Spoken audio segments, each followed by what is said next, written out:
আসন্ন লোকসভা ভোটের আগে বসিরহাট লোকসভা কেন্দ্রের হিঙ্গলগঞ্জের লেবুখালীতে বিজেপির দলীয় কার্যালয় উদ্বোধন। উত্তর 24 পরগনা জেলার বসিরহাট মহকুমার হিঙ্গলগঞ্জ।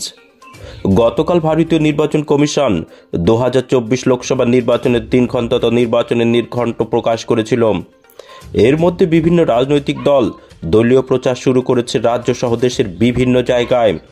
তবে পশ্চিমবঙ্গের গণতন্ত্র উৎসবে বিরোধী দল বিজেপি 1 ইঞ্চি জমি ছাড়তে নারাজ।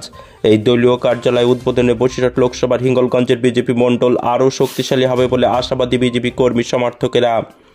আজ হিঙ্গলগঞ্জের লেবুখালী বাস স্ট্যান্ডের কাছে হিঙ্গলগঞ্জ মণ্ডলের বিজেপির পার্টি অফিস বা দলীয় কার্যালয় উদ্বোধন হলো।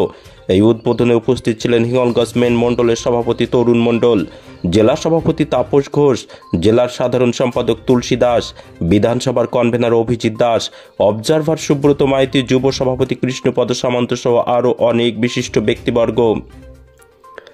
এমএস নিউজ বাংলা চ্যানেলের প্রতিনিধি প্রদীপ সরকার, হিঙ্গলগঞ্জ থেকে।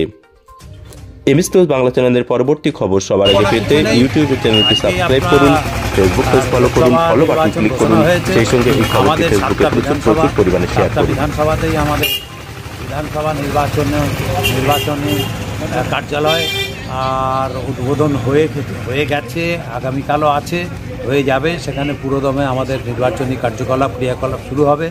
লোকসভা নির্বাচন আর কার্যালয়েও আমাদের 2-1 দিনের মধ্যে উদ্বোধন হবে। নির্বাচনী সমস্ত কার্যকলাপ এখান থেকেই আর পরিচালিত হবে এবং এই সমস্ত জায়গাতে দিল্লি থেকেই সরাসরি আর আমাদের নির্বাচনী জিনিসপত্র সব এখানে চলে আসবে। সর্বভারতীয় আর সর্ববৃহৎ দল তাদের যে নির্বাচনী যে সিস্টেম সেই যে কার্যকলাপ ক্রিয়াকাণ্ড এখান থেকেই শুরু হবে। সেই জন্যই আমাদের আর বিধানসভা কার্যালয় আর নির্বাচনী কার্যালয় আমরা উদ্বোধন করলাম আজকে।